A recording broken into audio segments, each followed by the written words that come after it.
అంశం పూర్తిగా వివరించగలరు 7వ ఎపిసోడ్. గతంలో మనం మామూలుగా జనరల్గా ధర్మ సందేహాలు చెప్పిన విషయాల మీద మళ్ళీ చాలామంది ఫోన్ చేసి అడిగారు.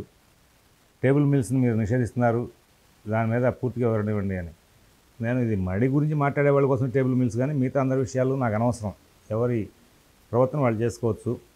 టేబుల్ మిల్స్లో భోజనం చేయడం వాటిని నేను ఎవరిని విమర్శించట్లేదు. ఎవరి శారీరక స్థితి, వాళ్ళ యొక్క ఆర్థిక స్థితి, వాటిని బట్టి వాళ్ళు వాళ్ళ విషయాలని ప్రస్తావన ముందుకు వెళ్తూ ఉంటారు. ఆ టేబుల్ మిల్స్ మీద అనేటప్పుడు ఒక ఎంగిలి అనే అంశాన్ని ఉదాహరణ ప్రస్తావన చేసుకోవాలి. ఎంగిలి అంటే కేవలం నోట్లో వేలు పెట్టుకుని లేకపోతే నోట్లో కొరికిన పదార్థం అనే కాదు. నువ్వు భోజనం చేస్తే నోట్లో వేలు పెట్టుకున్నావు, ఆహారం పెట్టుకున్నావు, మళ్ళీ చేతి తీసుకొచ్చి దాంట్లో పెడుతున్నావు, స్పూన్తో తిన్నావు, ఆ స్పూన్ చెందులో పెట్టావు, అది ఎంగిలి అయింది. అలాంటి ఎంగిలి 3, 2, 4, 5 కంచాలు ఒకే టేబుల్ మీద ఉంటే అన్నీ కూడా ఎంగిలి కింద లెక్క. ఎందుకంటే ఏమన్నా ఆ కంచం విడిగా ఉంది కదా, లేదు. ఇవన్నిటికీ కూడా ప్రధానంగా ఇంకో ఆధారం వేరే అయింది. అందుకోసమే రాతితో చేసినటువంటిది కానీ, మార్బుల్ చేసినటువంటిది కానీ ఏదైనా డైనింగ్ టేబుల్ ఉంటే దానికి ఇవి ఎంగిలే ఆవహించదు. ఇంకా చెక్క, ప్లాస్టిక్ ఇవన్నీ కూడా మరి ఎలక్ట్రిసిటీ పాస్ అవునటువంటివన్నీ కూడా మడికి పనికొస్తాయి అనేటువంటి అంశాన్ని ఇప్పుడు మాట్లాడుతూ ఉంటారు. కాదండి, ఖచ్చితంగా ఉండాల్సిందే. మరి ఈ భోజనం అయిన తర్వాత కాళ్ళు కడుక్కోవాలి తప్పనిసరిగా. మళ్ళీ మొదట్లో చెప్పాను మీకు, మలమూత్ర విసర్జనలు, దంతధానం అయిన తర్వాత కాళ్ళు కడుక్కునే ఇంట్లోకి వెళ్ళాలి అనేది. ఏమండి, నేను సింక్లో చక్కగా కడుక్కుంటున్నాను, అసలు ఒంటి మీద ఏమీ రేణువులు కూడా పడే అవకాశం, కాళ్ళు ఎందుకు కడుక్కోవాలి అంటే అది మొదటి నుంచి వచ్చిన ఆచారం. దాంతో ఖచ్చితంగా ఆయుర్వేదం వాళ్ళు చెప్పేటువంటి నియమాలు ఉన్నాయి. కాళ్ళు కడుక్కోవడం, తర్వాత నోట్లో నీళ్లు పోస్తుంది 4 సార్లు, 8 సార్లు, తర్వాత భోజనం చేసిన తర్వాత కూడా 8 సార్లు పుక్కులించి ఉమ్మేయడం, గండూషం ఉంటారు. ఇవన్నీ చేయడం మూలంగా నోట్లో ఉన్నటువంటి వ్యర్థాలు బయటికి పోతాయి, అక్కడ దుర్వాసన కూడా పోతుంది. అలాగే రోజు మొత్తం చేయడం మూలంగా ఆరోగ్యం కూలిపోతుందని అంతవరకు సైన్స్గా చెప్పగలిగాను. ఈ పాద ప్రక్షాళన ఎందుకు చేసుకోవాలనే విషయానికి వచ్చేసరికి ఆచారం అనేది కనబడుతుంది. దాంతో సైన్స్ దాగుందని చెప్పి పెద్దలు చెప్పారు, కానీ దాంట్లో ఏం సైన్స్ దాగుందని నాకు కూడా ప్రాక్టికల్ తెలియదు. కానీ పెద్దల నుంచి వస్తుంది కాబట్టి ఆచరించాక మనం దాన్ని మాట్లాడుకుంటే బాగుంటుంది. ఎక్కువసేపు కింద వాసిపెట్టలేసి కూర్చొని భోజనం చేసిన తర్వాత ఒక్కసారి కాళ్ళ మీద నీళ్లు పడడం మూలంగా మళ్ళీ శరీరంలో నాభి దగ్గర నుంచి కింద వరకు ఉన్నటువంటి నరాలని కూడా ఒక్కసారి సర్దుకుంటాయి, ఫ్రీ అయ్యే అవకాశం అనేది మాత్రం ఒకటి కనబడుతుంది. ఇంకా అందులో ఏవో ఉన్నాయి కాబట్టి మనం వాటిని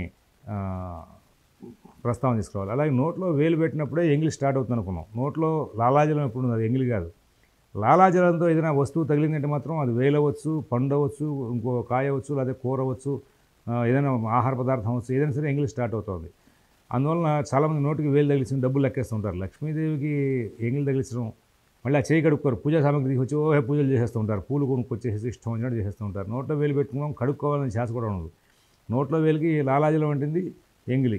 ఆ ఎంగిలితో నువ్వు డబ్బులు ఎక్కడదు, నీకు దరిద్రం పట్టమంటే పట్టకుండా ఎట్లా ఉంటుంది? ఇంకా పెట్టాలి, తప్పదు. ఎందుకంటే లక్ష్మీదేవిని ఎంగిలి చేస్తున్నావు కదా, నువ్వు ఎంగిలి చేస్తూ అందరికీ ఇస్తున్నావు. ఇవాళ ఎవరో ఆహార పదార్థాలను ఎంగిలి చేస్తున్నారు అంటున్న వాళ్ళు చాలామంది ఉన్నారు. మరి మన సాంప్రదాయంలో వాళ్ళే చాలామంది డబ్బులు లెక్కతో నోట్లో వేలు పెట్టుకుని, పండితులు కూడా కొంతమందికి అలవాటు ఉన్న వాళ్ళు ఉన్నారు. అందరినీ నేను లెక్కట్లేదు, అలా అలవాటు ఉన్న వాళ్ళు మాత్రం మాట్లాడుతాను, మిగతా వాళ్ళని ఆగ్రహవేశాలు తెచ్చుకోవద్దు. నోటికి లాలాజలం పెడితే ఎంగిలి అయినట్టు కదా, ఆ ఎంగిలితో నువ్వు డబ్బులు లెక్కెడుతున్నావు. నోట్లో ఏదైనా ఇరుక్కుందనుకోండి, ఒక్కపడేసుకునే అలవాటు ఉంది, ఆ ఒక్కపడేసుకునే అలవాటు ఉన్న వాళ్ళు నోట్లో ఏదైనా ఇరుక్కుంటే నోట్లో వేలు పెట్టి కెలుక్కుంటారు, వాళ్ళకి మళ్ళీ చేయి కడుక్కోరు, మళ్ళీ ఇంకా పూజా సామాగ్రిలు కానీ ఆ సామాగ్రి ఆహార పదార్థాలు అన్నీ ముట్టుకుంటూ ఉంటారు. అలాంటి వాళ్ళలో మరి అన్ని పదార్థాలు ఎంగిలే కదా. ఎవరో మతస్థులు మనకి ఎంగిలి పదార్థాలు పొందుతున్నారని అనుకునేటువంటి వాళ్ళందరూ కూడా మన సాంప్రదాయం తిరిగే వాళ్ళు ఇటువంటి పనులు చేస్తుందని మీరు ఎప్పుడైనా గమనించారా? మరి మీకు ఇష్టమైంది అది ఇష్టం కాకపోవడం ఏమిటి? మొత్తం ఎంగిలిమయమే. వాళ్ళ షాపుల్లో, కిరాణా షాపుల్లో మన హిందువులే చాలామంది వ్యాపారాలు చేసే వాళ్ళలో కౌంటర్ల మీదే కూర్చొని టిఫిన్లు చేయడం, భోజనాలు చేయడం చేస్తూ ఉంటారు. మరి ఆ ఎంగిలి వస్తు దాని మీద పెడుతూ ఉంటారు. ఆ ఆహార పదార్థాలను ఎంగిలైనట్టే కదా. మరి తెచ్చుకుంటున్నాం, కర్మ యోగం అట్లా మనకి. మన సాంప్రదాయం మొత్తం అంతా మన వాళ్ళే పాడు చేస్తున్నారు, ఎవరు పాడు చేయడం కాదు. మన వాళ్ళు అట్లా ఉండకపోతే ఎక్కడ తెచ్చుకోవచ్చు కదా. కౌంటర్ దగ్గరే కూర్చొని, ఆ అలమరల దగ్గరే కాస్త ప్లేస్ సరి చేసుకుని అక్కడే కూర్చొని ఫోన్ చేసేటువంటి వ్యాపారస్తులు నేను చాలామంది చూసాను. కావాలంటే మీరు మధ్యాహ్నం పూట లంచ్ అవర్లో 1-3 మధ్యలో కొన్ని షాపులు తిరుగుతుండే ఎవరు ఎక్కడ భోజనాలు చేస్తున్నారో. డైరీకి సంబంధించినటువంటి ఐస్ క్రీమ్లు, ప్రోడక్ట్లు అట్లా ఉన్న ఫ్రిడ్జ్ల మీద కూడా పెట్టుకుని తినేసేవాళ్ళు ఉన్నారు వాళ్ళ. మరి అవన్నీ ఎంగిలైనట్టే కదా. అవి తింటున్నాం, కొనుక్కుని తింటున్నాం. ఎవరో చేశారని కాదు, మన వాళ్ళే చేస్తున్నారు ఇవన్నీ కూడా. ఇట్లా ఇళ్లల్లోనే చాలామంది, సరే షాపులో తీసేద్దాం, ఇళ్లల్లో చాలామంది నోట్లో వేలు పెట్టుకుని కెలుక్కుని చేయి కడుక్కోకుండా మళ్ళీ పూజా సామాగ్రి కానీ ఆహార పదార్థాలను ముట్టుకుంటారు. ఈ ఆహార పదార్థాలను ముట్టుకుంటే ఇవాళ ఇంగ్లైంది, ఇది రేపు మళ్ళీ దేవుడికి ఇదే నైవేద్యం. మాకు పూజలు చేసాం కలిసి రావట్లేదండి. ఎక్కడి నుంచి వస్తుందండి? లక్షల ఖర్చులు పెట్టి హోమాలు పూజలు చేసినా కానీ ఆచారం లేకుండా ఉండేటుంది. దుష్ట దురాచార శమని దోషవర్జిత. అమ్మవారు దురాచారాన్ని మాపుతూ ఉంటుంది. ఇట్లా ఇవి దురాచారాలతో పూజలు చేస్తుంటే నీకు కలిసి రావండి, ఎక్కడ కలిసి వస్తుంది? ఎప్పుడు పూజలు చేస్తామండి, ఏం కలిసి రాదనే వాళ్ళు ఉన్నారు. ఎందుకు కలిసి రాదు? ఇట్లాగే ఈ ఎంగిలి అనే దాన్ని ముందు ప్రధానంగా మెయింటైన్ చేయాలి. చక్కగా నాకు ఈ ఎంగిలి అనే విషయం మీదే ఒకసారి అయ్యప్ప స్వాములు టేబుల్ మీద చేయొద్దని చెప్పి ఎపిసోడ్ చేసాం ఈ ధర్మ సందేహాల్లో. నాకు చాలా బాధేసింది. కాబట్టి వాళ్ళకి ఏం చెప్తే అది ఆచరిస్తున్నారు పాపం ఆ అయ్యప్ప స్వామి దీక్షలో ఉన్న వాళ్ళు. చాలా కఠినమైన దీక్ష చేస్తున్నారు. ఈ టేబుల్ మిల్స్ అనేది ఎంగిల్లోకి వస్తుంది అనే విషయాన్ని వాళ్ళు చెప్తే వాళ్ళు ఆగుతారు అనే విషయంలో అప్పుడు చాలామంది ఫోన్ చేశారు. ఇన్ని మాటలు చెప్తూ ఉంటారు, వాళ్ళది టేబుల్ మిల్స్ చేయొచ్చా అనే విషయం మీద. అందుకోసం ఆ రోజున అది చేస్తుంది. అలాంటి టేబుల్ మిల్స్ నీకు ఇష్టమై చేస్తున్నావు, నేను కాదని నమస్కారం. కనీసం ఇంట్లో వ్రతమో నోమో ఏదో పెట్టుకున్నా సరే ఆ రోజున దానికి సంబంధించినటువంటి పదార్థాలను కూడా విడిగా కొనుక్కొచ్చుకోండి. ఎందుకంటే కొన్ని ఆహార పదార్థాలు డైనింగ్ టేబుల్ మీద పెట్టి మళ్ళీ తీసుకెళ్ళి లోపల పెట్టుకుంటూ ఉంటారు. దయచేసి పూజా సామాగ్రి మాత్రం డైనింగ్ టేబుల్ మీద పెట్టకండి.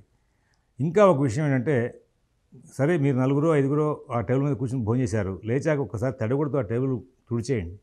తర్వాత మళ్ళీ రెగ్యులర్గా టచ్ చేయడం, ఆ ఎంగిలి ఆ అంటూ వాటితో మళ్ళీ ప్రస్తావన వెళ్ళడం, వాటి మీదే పూజా సామాగ్రి పెట్టడం. ఎవరి ఇంటికి వస్తే తాంబూలం అనిపిస్తుంది, ఆ తాంబూలం దాని మీద పెడతారు తీసుకెళ్ళి. ఫస్ట్ మనకి ఏ వస్తువు వచ్చినా సరే అక్కడ డైనింగ్ టేబుల్ దగ్గర పెట్టి సర్దుకోవడం అలవాటు ఉంటుంది అందరికి, చాలామందికి, ఎక్కువ మందికి అలవాటు ఉంటుంది. అది ఎంగిలి అంటూ నువ్వు ఇంటికి వచ్చిన వాడికి అదే ఇస్తున్నావు, ముత్తైదుకి అదే ఇస్తున్నావు, తప్పు అనే విషయం కూడా తెలియట్లా.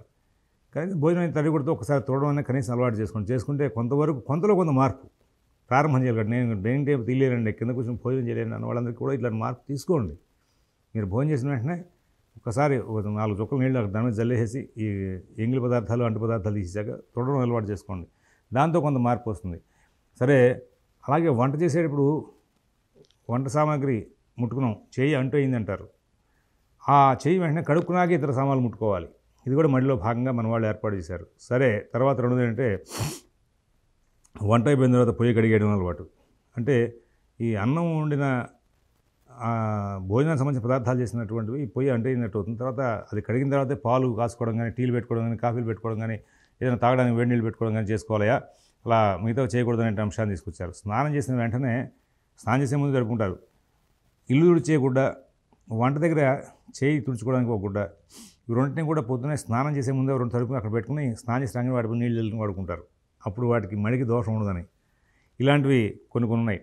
అయితే ఇక్కడ చిన్న విషయం ఏంటంటే, చిన్నపిల్లలు ఇంట్లో ఉన్నప్పుడు వాళ్ళ సర్వీస్ విషయంలో వాళ్ళు ఎప్పుడు పిలుస్తారో, వాళ్ళు ఎప్పుడు హడావుడి చేస్తారో, వాళ్ళకి ఏం చేయాల్సి వస్తుందో అనేటువంటిది ఒక సమస్య ఉంటుంది. ఆ సమస్య భాగంగా ఆ చిన్నపిల్లలు ఉన్న ఇంట్లో, అలాగే ముసలి వాళ్ళు ఉన్నారు, అనారోగ్యంతులు ఉన్నారు, వాళ్ళకి సర్వీస్ చేసే విషయంలో కొన్ని అవాంతరాలు వస్తూ ఉంటాయి. ఈ మడిని శాస్త్రీయంగా నడపలేని విషయం వస్తూ ఉంటుంది. వాళ్ళ విషయంలో మాత్రం ఇంత పర్టికులర్గా మనం ఉండక్కలేదయా, కొంత అడ్జస్ట్మెంట్లు ఉంటాయి అనేటువంటి విషయం. అలాగే వాళ్ళకి అడ్జస్ట్మెంట్లు చెప్పారు కదా అని చెప్పి అదందరూ వాడుకుంటారంటే కుదరదు. మరి దాన్ని నిరోధించాల్సిన అవసరం బాగా ఎక్కువ కనబడుతుంది. ఈ విషయంలో మీరందరూ కూడా గమనించుకోవాలి. ఎందుకంటే వంట చేస్తుండగా పిల్లాడితే పాకుతో పొరపాటున పడకూడతాడేమో, వెంటనే వెళ్ళి తీసుకోవాలి, తప్పదు, తీసుకురావడమే.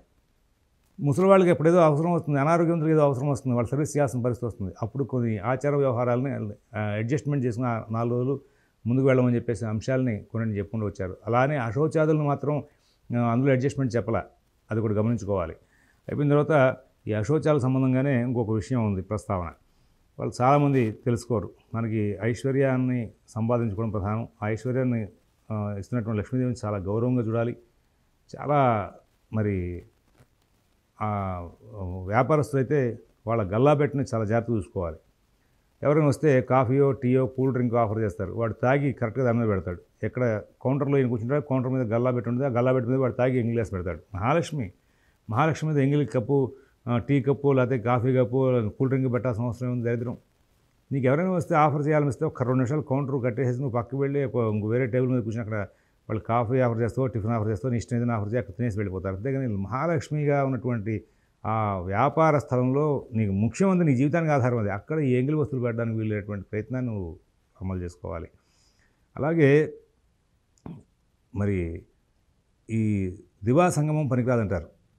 ఈ దివా సంగమం చేస్తే ఆ తర్వాత మరి స్నానం చేసే ముందుకు వెళ్ళాలి. దివా సంగమం ఎందుకు పనికిరాదంటారంటే, సంగమం చేసిన తర్వాత యాక్చువల్లీ వెంటనే ఇమీడియట్గా ఏదైనా వర్క్లోకి వెళ్ళిపోయారంటే కనుక శరీరంలో మధుమేహం ప్రవేశించే అవకాశం వస్తుంది, లేకపోతే ఎముకలు త్వరగా గుల్లబారిపోయే అవకాశం వస్తుంది. ఈ 2 రకాల ప్రాబ్లమ్స్ వచ్చే అవకాశం అని చెప్పేసి వైద్యులు చెప్తూ ఉంటారు. పూర్వకాలం ప్రాచీన వైద్యులు. మరి నేను వైద్యుని కాదు, మా ఇంట్లో మా పైతరాల వాళ్ళు వైద్యులు ఉన్న కారణంగా వాళ్ళ ద్వారా తెలిసిన అంశాలని ఆయుర్వేదంలో పెద్దల ద్వారా తెలిసిన విషయాన్ని ఇక్కడ ప్రస్తావన చేసుకొస్తున్నాను. అందువల్లనే అసలు మన వాళ్ళు ఏంటంటే పూర్తిగా అసలు ఆ అంశాన్ని తీసేశారు. దివాసంగం అనేది శాస్త్రీయం కాదు, మంచిది కాదు అది అని.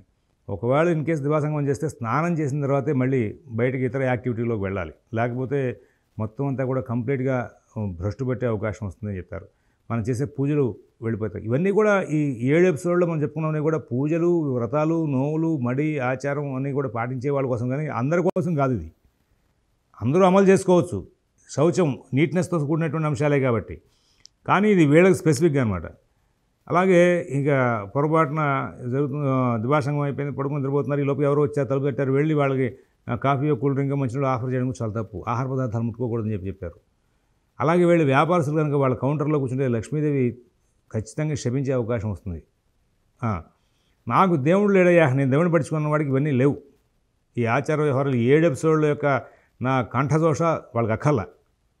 నాకు దేవుడు ఉన్నాడు, దేవుడిని నమ్ముతున్నాను, పూజలు చేసుకుంటాను, వ్రతాలు చేసుకుంటాను, నోములు చేసుకుంటాను, వాళ్ళు దానికి తగ్గట్టుగా ఉండాలి. నేను స్కూల్కి వెళ్తాను అంటే యూనిఫామ్ వేసుకోవాల్సిందే, అది ఖచ్చితం. అలాగే నేను స్కూల్కి వెళ్ళిన వాడికి నేను చెప్పక్కల, నువ్వు ఏ బట్టలైనా కట్టుకోవచ్చు, ఏ రంగు బట్టలైనా కట్టుకోవచ్చు. స్కూల్కి వెళ్తానంటే స్కూల్కి సంబంధించిన యూనిఫామ్ కట్టుకోవాలి. అలాగే నేను పూజలు చేసుకుంటాను, నాకు దేవుడు ఉన్నాడు, దానికి తగ్గట్టుగా ప్రవర్తిస్తానన్నప్పుడు ఈ నియమాలనే పాటించాలి. అందుకోసం ఈ 7 ఎపిసోడ్లో కూడా నేను చెప్పుకొచ్చిన అంశాలు.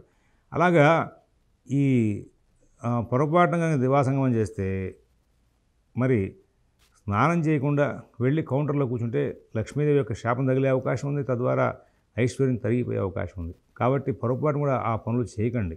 వాళ్ళు చాలామంది వ్యాపారస్తులు తెలియక అట్లా వెళ్ళి కూర్చొని వ్యాపారం పాడు చేసుకునే వాళ్ళు ఉన్నారు. పూజలు చేస్తారు, అనాచారంగా ఉంటారు. ఈ పూజలు చేసేవాళ్ళు అనాచారంగా ఉంటే వాళ్ళు కలిసి రాను ఉన్నాయి. స్నానం చేయకుండా వండుకుంటూ ఉంటారు, కొంతమంది స్నానం చేయకుండా తింటూ ఉంటారు, వాళ్ళు పూజలు చేసేస్తూ ఉంటారు. పొద్దునే వంట అయిపోయిందండి, తర్వాత స్నానం చేసి గుడికి వెళ్ళామండి, స్నానం చేసాక తినవండి అంటారు. నువ్వు స్నానం చేయకుండా వండుకుంది, స్నానం చేయకుండా తింటే ఇంకేముంది, ఎట్లా అయినా నచ్చు, దాని మూలంగా వచ్చే దరిద్రం. నువ్వు దేవుడి దగ్గరికి వెళ్ళలేదు, నీ ఇష్టం, స్నానం చేయకుండా తింటావో స్నానం చేసి తింటావో నీ ఇష్టం, ఎట్లా పడితే అట్లా ఉండొచ్చు. కానీ స్నానం నియమం ఇవన్నీ కూడా పూజ చేసేవాడికి తప్పనిసరి అనమాట. అందరికీ మంచిదే, అందరికీ మంచి విషయం అది. కానీ పూజలు చేసేవాళ్ళకి, దేవుడి దగ్గరికి వెళ్ళేవాడికి ఖచ్చితంగా తప్పనిసరిగా విధి, ఖచ్చితంగా వాడు పాటించి తీరాల్సిందే, రూల్. అందుకోసం ఈ నియమాలు చెప్పుకుంటూ వచ్చారు. మరి అందుకోసమే మనకి ఆయుర్వేదంలో కూడా నీ ఆరోగ్యం బాగుండాలంటే కనుక రాత్రిపూట మొదటి యామం లోపుగానే, ఇంచుమించుగా మొదటి యామం సగం సంధికాలం అయిపోగానే 1-12 నిమిషాలు సూర్యాస్తమైన తర్వాత భోజనం చేసేసి 2వ యామం ప్రారంభమైంది అంటే 2 అవర్స్ గ్యాప్ వస్తుంది అక్కడ. ఆ తర్వాత నిద్రకు ఉపక్రమించు. 3వ యామంలోనే సంగమం చేయి. 4వ యామంలో అంటే సంగమం చేసిన తర్వాత కొంత రెస్ట్ ఇస్తే శరీరానికి ఆరోగ్యం పాడవకుండా ఉంటుంది. లేకపోతే ఆయుర్వేదం వాళ్ళు చెప్పే దాని ప్రకారంగా మధుమేహం తొందరగా వచ్చే అవకాశం ఉంది, శరీరం గుల్లబారిపోయే అవకాశం వస్తుంది. నువ్వు కనుక మళ్ళీ వెంటనే ఈ సంగమం చేసిన వెంటనే స్నానం చేస్తే కనుక ఈ శ్లేష్మ సంబంధమైన అనారోగ్యాలు కూడా వచ్చే అవకాశం వస్తుంది. కాబట్టి వీళ్ళందరూ రెస్ట్ తీసుకోవాలి. కాబట్టి 3వ యామం స్టార్ట్ అయిన తర్వాత ఈ సంగమం కార్యక్రమం పూర్తి చేసి 4వ యామంలో నిద్ర లేచి తర్వాత స్నానాలు పూర్తి చేసుకోరా అబ్బాయి అన్నాడు. ఆ సంగమం చేసినటువంటి ఆ శరీరంతో నువ్వు ఆహార ధాన్యాలు ముట్టుకోకూడదు. కాబట్టి స్నానం చేశాకే వంట వార్పు చేయమనే కారణం. అలాగా ఇవన్నీ కూడా చెప్పుకుంటూ వచ్చారు. ఇలాగా మడి ఆచారం సంబంధించి సూర్యోదయం తర్వాత, సూర్యోదయానికి ముందు మనం నిద్రలేవడంతో ప్రారంభం చేసి నిద్రపోయి పడుకుని లేచేంత వరకు కూడా అనే విషయాలు చెప్పారు. ఇది ప్రారంభం, ఈ ఎపిసోడ్ ప్రారంభం చేశాక చాలామంది ఫోన్లు చేసి ఇవన్నీ అడిగిన దాంట్లో నేను చాలా వరకు కవర్ చేసుకొచ్చాను. ఒకవేళ నేను కవర్ చేయని అంశాలు ఏమైనా ఉంటే కనుక మళ్ళీ మీరు కనుక ఏదైనా ప్రస్తావన తీసుకొస్తే ఈ 5, 6, 7 ఎపిసోడ్లో చెప్పినటువంటి అంశాలని కూడా మళ్ళీ ఫోన్ల ద్వారా వచ్చిన అంశాలని ఇక్కడ ప్రస్తావన చేసుకొచ్చాను. ఏమైనా ఉంటే కనుక నేను దాన్ని కూడా ప్రస్తావన చేసుకొచ్చి దాని మీద కూడా వివరాలు చెప్పుకొస్తా. ఇక స్నానం చేయకుండా ఒకరినొకరు తగలకూడదు అనేది చాలా నియమం, చాలా కఠిన నియమం. వీడి దరిద్రాలు వాడికి ట్రాన్స్ఫర్ అవుతాయి, వాడి దరిద్రాలు వీడికి ట్రాన్స్ఫర్ అవుతాయి. మీ ఇళ్లలో కూడా పొద్దున కూడా స్నానం చేయకుండా ఎవరైనా వస్తే లోపలికి రానికండి. మీరు కూడా ఎవరిళ్ళకి వెళ్ళకండి. ఈ మార్నింగ్ వాక్ అనే పేరుతో బయలుదేరి స్నానం చేయకుండా ఒకరినొకరు తగులుతూ ఉంటారు. మరి వీడి దరిద్రాలు వాడికి, వాడి దరిద్రాలకి ట్రాన్స్ఫర్ అవుతాయి. ఖచ్చితంగా ఇది ఎప్పుడు కనబడుతుంది, లాంగ్ రన్లో కనబడుతుంది. సమస్యలు ఉన్నాయి అంటాడు. వ్యాపారం బాగుంటుంది, సమస్యలు ఉంటూ ఉంటాయి. ఇవన్నీ కూడా చెప్పానే. ఇది దేవుని నమ్మిన వాడికి, దేవుడి పూజలు చేసుకునేవాడికి, వ్రతాదులు, నోములు, హోమాలు చేసేవాడికి, వాడికి ఈ నియమాలని కూడా మిగతాడికి లేవు. పొద్దున్న లేవగా మొహం కొడుకుని కాస్త చెమ్ము నీళ్ళు పోసుకుని బయటికి వెళ్ళు. ఆ స్నానం చేయకుండా డబ్బులు తీసుకోవడం, స్నానం చేయకుండా డబ్బులు ఆపరేట్ చేయడం, బయట ముగ్గు వేయకుండా డబ్బులు బయట తీసుకెళ్ళడం, ఇవన్నీ కూడా దరిద్రానికి పరాకాష్ట. అవి కూడా చేయదనేదే మన శాస్త్రం చెప్తూ ఉంటుంది. పొద్దున్న నిద్ర లేవగానే ఇంట్లో ఒకళ్ళు ఎవరైనా స్నానం చేసేసి అత్యవసరంగా పొద్దున్న డబ్బులు పట్టుకు వెళ్ళి బయటికి ఈలోపుగా బయట కడిగేసేసి ముగ్గు వేసుకోవడం, బయటికి వెళ్ళడం, వెళ్ళి పూలు పళ్ళు పొద్దున కావాల్సిన కూరగాయలు అని తెచ్చుకోవడమే. ఏమండి పొద్దున ఇవన్నీ కావాలి, మీరు స్నానం చేసాక వెళ్ళమని టైం చాలా పోతుందండి. ఎట్లాగా ఒకళ్ళు దానికి ఇంట్లో ముగ్గురు నలుగురు ఉంటారు కదా, ఒకళ్ళు దానికి ఆ విధానాన్ని పాటించండి. ఎందుకు పాటించరు? నీకేమో దేవుడు కావాలి, నీకు దేవుడు వరాలు ఇచ్చేయాలి, ఏమవుతాయి. అలాగే స్నానం చేయకుండా చాలామంది ఏం చేస్తారంటే తండ్రి లేట్గా లేస్తూ ఉంటాడు, పిల్లలు పొద్దున్న స్కూల్కి వెళ్ళి రెడీ అవుతారు. ఈ స్నానం చేయకుండా పిల్లల్ని తీసుకెళ్ళి స్కూల్ దగ్గర తింటూ ఉంటారు. ఈ స్నానం చేయకుండా నేను రాత్రి దంపతులుగా వాళ్ళు ఉన్నవాళ్ళు ఇవాళ పొద్దున్నే స్నానం చేసినటువంటి పిల్లల్ని ముట్టుకుని స్కూల్ దగ్గర దింపడం మూలంగా వచ్చే అరిష్టాలు లాంగ్ రన్లో కనబడతాయి, వెంటనే కనపడవు. అది కూడా తప్పే. నువ్వు స్నానం చేయకుండా పిల్లల్ని ఎందుకు ముట్టుకోవాలి? అసలు స్నానం చేసిన తర్వాతే వాళ్ళని తీసుకెళ్ళు. చంటి పిల్లల విషయంలో మీకు ఇందాక ఒక విషయాన్ని చెప్పాను, గత ఎపిసోడ్లో 5లోనో 6లోనో చెప్పాను. ఏమని, చిన్నపిల్లలు ఉన్న ఇంట్లో కొన్ని ఆచార వ్యవహారాలకు అమెండ్మెంట్స్ ఉన్నాయని. అలా అని అమెండ్మెంట్స్ ఉన్నాయి కదా అని చెప్పేసి నువ్వు మరీ ఈ పొద్దున నిద్ర లేచి స్నానం చేయకుండా ఆ పిల్లల్ని ముట్టుకుని వెళ్ళి తీసుకెళ్ళి దింపుతారంటే తల్లికి ఒక్కదానికే అర్హత, మిగతా వాళ్ళకి లేదు. తల్లి వాళ్ళ చేత స్నానం చేయించడం అని చేస్తుంది. మిగతా తండ్రి కానీ తాత కానీ వాళ్ళు స్నానం చేశాక పిల్లల్ని స్నానం చేసిన వాళ్ళు ముట్టుకోవాలి. స్నానం చేయకుండా పిల్లల్ని ముట్టుకోవచ్చు. స్నానం చేసిన పిల్లల్ని మాత్రం మళ్ళీ స్నానం చేయని తల్లి, స్నానం చేయని తండ్రి, తాత వీళ్ళందరూ ముట్టుకోకూడదు. అది ఖచ్చితమే. ఇలాంటి నియమాలు కొన్ని తెలుసుకుని పాటించాలి. అన్నీ తేలికే. అలవాటు లేక ఇవన్నీ తెలుసుకోవడం కొంత కన్ఫ్యూజన్ స్టేట్లోకి వస్తుంది. దాని మూలంగా ఇబ్బందులు వస్తున్నాయి. స్నానం చేయని వాడిని తగిలితే పూజకి పనికిరాదు. పూజ మధ్యలో ఒకవేళ వస్త్రం విడిస్తే మళ్ళీ కొంత తడి వస్త్రం కట్టుకుని మళ్ళీ కొత్త వస్త్రం కట్టుకోవాల్సింది. కట్టుకున్న వస్త్రం విప్పితే అది మళ్ళీ విడిచిన గుడ్డ కాబట్టి అది కట్టుకుని పూజ చేయకూడదు. ఒకసారి విడిచిన గుడ్డ మళ్ళీ కట్టుకుని పూజ చేయకూడదు. ఇవన్నీ నియమాలు ఉన్నాయి. ఇంకా ఏదైనా కనుక ఎవరైనా ప్రశ్నలు మీకు గుర్తొచ్చినప్పుడు చెప్పండి, లేదా నాకు కొన్ని అంశాలు గుర్తుకొస్తే నేను మళ్ళీ ఇంకో ఎపిసోడ్ చేస్తాను. మీరు ఇప్పటిదాకా ఈ 5, 6, 7 ఎపిసోడ్లలో మీరు అడిగిన ప్రశ్నలకు సమాధానాలు చేసుకుంటూ వచ్చాను. అలాంటి ప్రశ్నలు మీరు ఇంకేమైనా ఇస్తే నేను సమాధానాలు చెప్పడానికి సిద్ధంగానే ఉన్నాను. మరొక ఎపిసోడ్లో కలుసుకుందాం. స్వస్తి.